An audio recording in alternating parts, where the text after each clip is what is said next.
ओरमा group, जो सोचता है वो करता है। आपके अपने सपनों का आशियाना।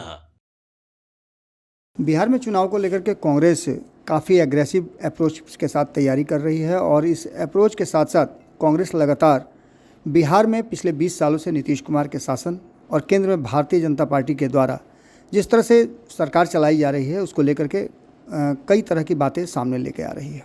आज भी पटना में प्रेस कॉन्फ्रेंस किया गया और इस प्रेस कॉन्फ्रेंस में पार्टी के वरिष्ठ नेता और एमएलसी प्रेमचंद मिश्रा ने पार्टी के आइडियोलॉजी के साथ साथ सरकार पर जमकर हमला किया।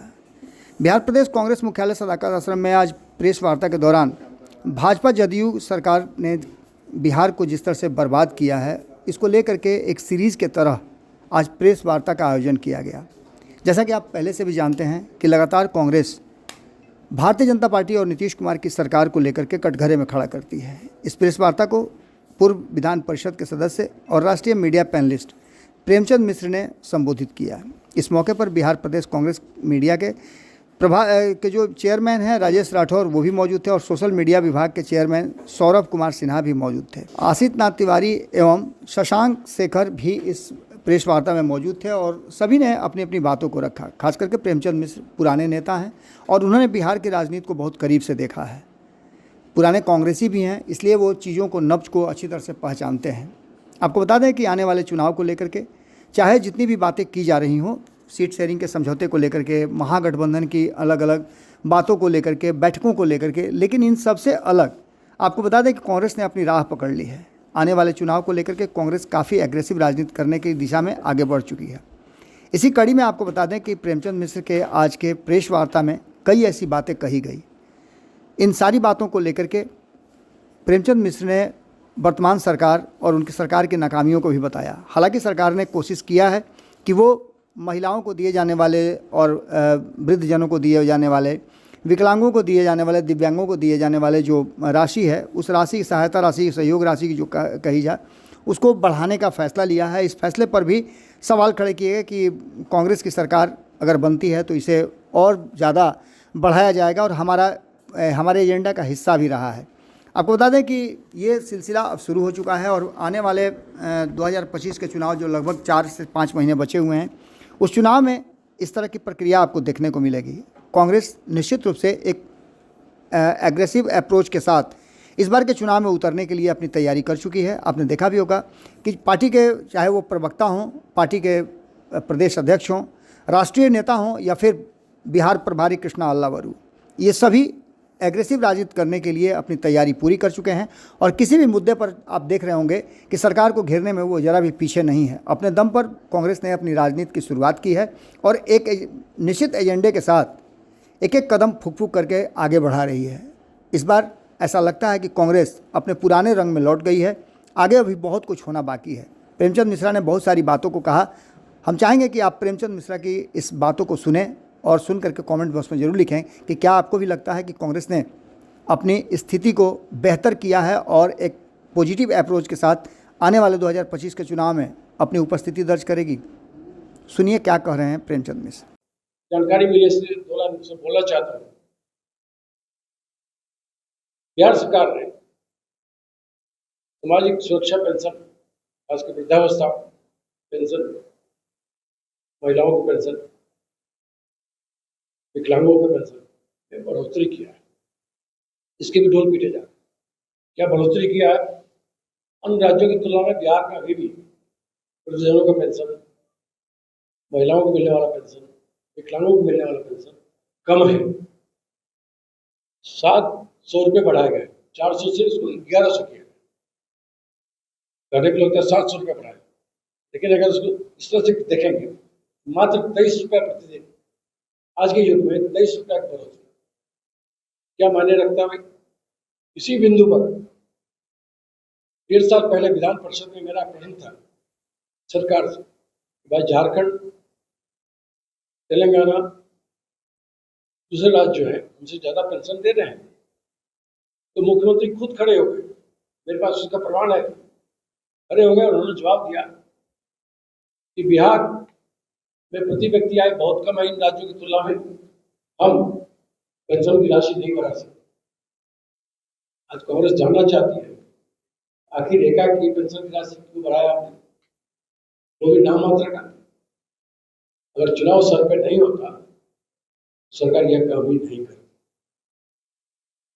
और जो हमने अपना योजना चलाया है महिलाओं के विकास के लिए, माय बहन मान योजना, जिसमें 2500 रुपए प्रति गरीब महिला को देंगे, ये हमारे गठबंधन का भी साझा घोषणा पत्र के बाद आ रही है। बिजली भी 200 मेगावाट बिजली हम फ्री कर देते हैं। क्या इन योजनाओं का बढ़ते प्रभाव के चलते सरकार को बैकफुट पर तो नहीं आना पड़ा है? क्या इन्हीं हमारी लोकप्रिय योजनाओं के चलते जो हमारे समर्थन बढ़ा है कांग्रेस के प्रति, गठबंधन के प्रति, क्या इसकी वजह तो नहीं है कि सरकार पेंशन बढ़ाने की घोषणा आनंद फानंद में कर दिया? इन प्रश्नों का उत्तर कांग्रेस जानना चाहती है। कांग्रेस के नजरों में जो पेंशन की राशि बढ़ाई गई है वो अभी भी कम है। इसे कम से कम 2000 रुपये करनी चाहिए। जिस तरह से महंगाई बढ़ी है, टैक्स बढ़े है, आप 500-700 बढ़ा रहे हैं, उससे ज्यादा तो आपने कमर तोड़ दिया महंगाई को लेकर। रोजगार कहीं अता पता नहीं, रोजगार सृजन नहीं है बिहार में। कल्पना करिए उन वृद्धजनों की, उन महिलाओं के, विकलांगों की क्या स्थिति होगी जिन्हें आप सिर्फ 23 रुपये बढ़ा रहे हैं, ढोल पीटे के गवर्नमेंट पेंशन बढ़ा दिया। और सबसे बड़ी खास बात, सरकार ने अपनी जांच में एक रिपोर्ट का खुलासा हुआ, बिहार सरकार की जांच में, जो पेंशन जिन लोगों को वृद्धजनों के नाम पर, विकलांगों के नाम पर, महिलाओं के नाम पर दे रहे हैं, उसमें हजारों की संख्या फर्जीवाड़ा पाया गया। मतलब जो नौजवान भी है जिसका आधार कार्ड में उम्र 20 साल 25 साल है, वो वृद्धजनों का पेंशन ले रहा है बिहार सरकार। जो विकलांग नहीं है, विकलांग के सर्टिफिकेट देकर पेंशन ले रहा है। तो कांग्रेस ये भी जानना चाहती है जब इतने बड़े पैमाने पर आपके पेंशन योजना में जिनको आप पेंशन का लाभ दे रहे हैं उसमें भी भ्रष्टाचार है, उसमें भी धोखाधड़ी है, उसमें भी फरेब है, जालसाजी है। तो क्या मायने रखता है भाई सरकार कर क्या रही है? अरे सुशासन की बात करते रहते हैं, गुड गवर्नेंस की दावा करते रहते हैं। क्या गुड गवर्नेंस है भाई जब आप नकली लोगों को पेंशन दे रहे हैं वृद्धजनों के नाम पर, महिलाओं के नाम पर, विकलांगों के नाम पर? यह अपने आप में बड़ा भ्रष्टाचार है। क्या मुख्यमंत्री जी इस संबंध में खुलासा करेंगे? उन्हें स्थिति स्पष्ट करनी होगी, ऐसे कांग्रेस पार्टी मांग करती है। मैं इन्हीं बिंदुओं पर आप सबका ध्यान आकर्षित करने के लिए आमंत्रित किया था। जो महत्वपूर्ण विषय है, मैं चाहता हूँ इतना प्रचार प्रसार का युग बढ़ा है, जमीन पर हो रहा है कुछ लेकिन दिखलाया जा रहा है कुछ। तो आज प्रदेश कांग्रेस कमेटी के द्वारा एक अभियान की शुरुआत की जा रही है बिहार में। एक सीरीज चलेगा, आज उसकी शुरुआत है कि बिहार की वर्तमान भाजपा जेडीयू की सरकार ने किस तरह से अपने नीतियों, क्रियाकलापों को लेकर बिहार को पीछे धकेलने का काम किया है। और ढोल नगाड़े इतने बजाए जाते हैं जिससे लगता है बस बिहार बहुत विकास हो रहा है, जबकि जो सच्चाई है उसके ठीक विपरीत है। क्योंकि लंबी चौड़ी फहरिस्त है। इससे प्रदेश कांग्रेस कमेटी एक सीरीज में इसको चलाई और जनता के समक्ष फेज बाय हम चीजों को लाएंगे और सच्चाई को उजागर करेंगे। इस तरह से बीजेपी जेडीयू की सरकार ने बिहार के साथ छल किया है, उसे पीछे धकेलने का काम किया है। और स्थिति ये है, जो अभी मैं आपको बताऊंगा, भी कई मानकों पर अन्य राज्यों की तुलना में, बड़े राज्यों की तुलना में बिहार सबसे निचले पायदान पर है। और बिहार में ऐसा वातावरण बनाया जा रहा है सरकार के द्वारा कि बहुत विकास हो गया। मैं इन्हीं चीजों की शुरुआत आपके माध्यम से जनता के समक्ष रखना चाहता हूँ। ये जो सीरीज हम लोग स्टार्ट कर रहे हैं आज से, उसका हमने एक शीर्षक दिया है, भाजपा जेडीयू सरकार द्वारा बिहार को बर्बाद किए जाने की कहानी, मोदी सरकार एवं अंतर्राष्ट्रीय संस्थाओं की जुबानी। यह कोई प्रदेश कांग्रेस कमेटी का आरोप नहीं है, ये तथ्यपूर्ण बात है। सरकार की एजेंसियों द्वारा तैयार की गई है, उस आधार पर बनाया गया है। जिसमें हम नीति आयोग को हम शामिल करते हैं, जिसमें हम आरबीआई की रिपोर्ट्स को भी शामिल करते हैं, जिसमें हम सरकारी एजेंसियों को भी शामिल करते हैं। उसे ऐसा लगता है कि बड़े पैमाने पर बिहार में वो नहीं हुआ जिसका ये लोग ढोल पीट रहे।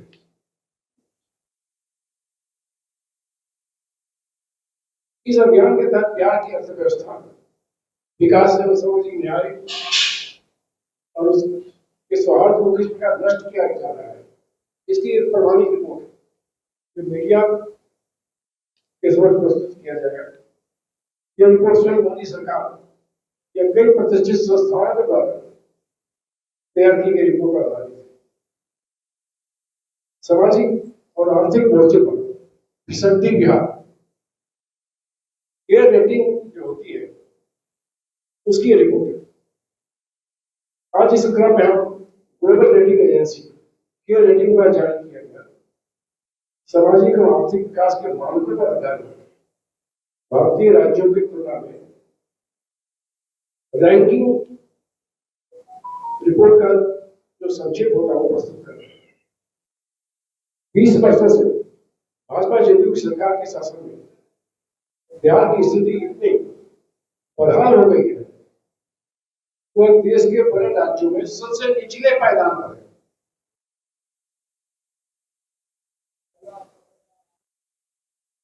रिपोर्ट के अनुसार सामाजिक और आर्थिक विकास के सभी प्रमुख मानकों पर बिहार देश के 17 बड़े राज्यों में सबसे नीचे रहा। केयर रेटिंग द्वारा जो जारी सोशल एवं इकोनॉमिक डेवलपमेंट इंडेक्स में भी बिहार को न्यूनतम स्थान प्राप्त हुआ। अब इन चीजों को देखने से क्या लगता है कि प्रचार प्रसार कुछ और हो रहा है, लेकिन सच्चाई कुछ और है। आप अगर ध्यान से देखेंगे सुनेंगे इस रैंकिंग में अन्य बातों के अलावा खासकर शिक्षा, स्वास्थ्य, रोजगार, बुनियादी ढांचे और आर्थिक विकास जैसी गतिविधियों से कई महत्वपूर्ण क्षेत्रों को शामिल किया गया है। इसमें देश में सबसे पिछड़ा राज्य बिहार है, जबकि बिहार में स्वास्थ्य और शिक्षा का बजट सबसे ज्यादा है। इन दोनों बिहार को मिला दें लगभग 60,000 करोड़ का बजट सिर्फ स्वास्थ्य और शिक्षा पर, और स्थिति क्या है वो हम सब जानते हैं।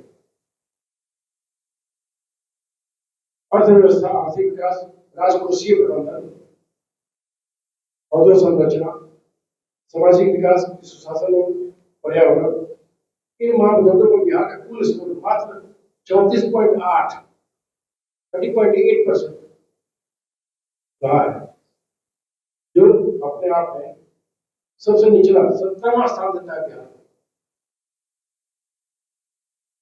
रिपोर्ट के अनुसार स्वास्थ्य और शिक्षा में इतनी बड़ी पैमाने पर गिरावट हुई है बिहार में, जिसकी कल्पना नहीं की जा सकती। रिपोर्ट के अनुसार स्वास्थ्य सेवाओं की स्थिति अत्यंत चिंताजनक है। मातृ मृत्यु दर एवं शिशु मृत्यु दर में भी हमारा परफॉर्मेंस बहुत ही खराब है। और राज्यों की तुलना में यहाँ मातृ मृत्यु दर भी ज्यादा है और शिशु मृत्यु दर भी ज्यादा है। सरकार की तरफ से आगे कुछ और कह जाते हैं। रोजगार सृजन एवं महिला सशक्तिकरण के क्षेत्रों में भी राज्य का प्रदर्शन बहुत ही कमजोर है। आर्थिक मोर्चे पर भी फिसलती है बिहार सरकार। अन्य राज्यों की तुलना में प्रसारित आर्थिक विकास और निवेश की बात रिपोर्ट में खोखली साबित है। अन्य राज्यों की तुलना में औद्योगिक विकास। आपके सपनों को हमने सजाया है, ई होम्स पैनोरामा को हमने बनाया है। ई होम्स मेरा एक सपना था जिसपे मैं पिछले 4 साल से काम कर रहा था। हमने जो बनाया है वो सबने है माना। ई होम्स पैनोरामा में हो आपका भी आशियाना। और फाइनली हमने 2021 में इस प्रोजेक्ट को लॉन्च किया। बहुत लोग अप्रिशिएट कर रहे हैं कि पूर्णिया जैसे शहर में बिहार के, एक तो बिहार की बात करें, उसमें भी पूर्णिया जैसे छोटे जगह में इस तरह का लाइफस्टाइल देना, ये सुन के हम लोगों को बहुत अच्छा लगता है। ई होम्स में हमने कुछ और भी किया है, जैसे हम जिस जगह में रह रहे हैं हमारे फैमिली सिक्योर हो, उनको सिक्योरिटी का ध्यान में रखा है। आपकी सुविधा और सुरक्षा आपके लिए खास है, ये आपका विश्वास है। इसमें आर्टिफिशियल इंटेलिजेंस का 7 लेयर सिक्योरिटी का हमने इस्तेमाल किया है। लस ग्रीन कैंपस को बनाया है, यदि हमारा बाउंड्री वाल है तो वो वर्टिकल गार्डन है। ये जितनी भी फैसिलिटी होता है एक इंटरनेशनल टाउनशिप में, ई होम्स है, ये हम लोग विश्वास नहीं कर पा रहे हैं। जो भी हमारे मित्र दोस्त या जो भी हमारे बाहर के बाहर आते हैं तो हम लोगों को बहुत अच्छा सुनने को मिलता है और बहुत अच्छा क्रेडिट मिल रहा है। वो सारा हमने सिर्फ एक बिल्डिंग नहीं बनाया, हमने एक बहुत अच्छा लाइफस्टाइल दिया ई होम्स में, और मेरा एक सपना था जिसको मैं आज फुलफिल होते हुए देख पा रहा हूँ। ये आपका आवास है। ई होम्स पैनोरामा में अब आपका निवास है। E Homes Panorama, luxurious lifestyle redefined. Panorama group, जो सोचता है वो करता है। अगर ये वीडियो पसंद आई और वह बिहार के राजनीति और बिहारियत से सरोकार रखेनी तो सब्सक्राइब बटन दबा के चैनल के सब्सक्राइब कर ली। ओजे एगो घंटी बा, ओकरा बटन दबा देला से कुल सटीक और मारक खबर रुआ मुफ्त में मिल जाई। अगर रुआ पत्रकारिता के हमनी के नया प्रयोग में सहयोग कर चाहतानी तो ज्वाइन बटन दबा दी। पेटीएम नंबर नोट कर ली 9386816700।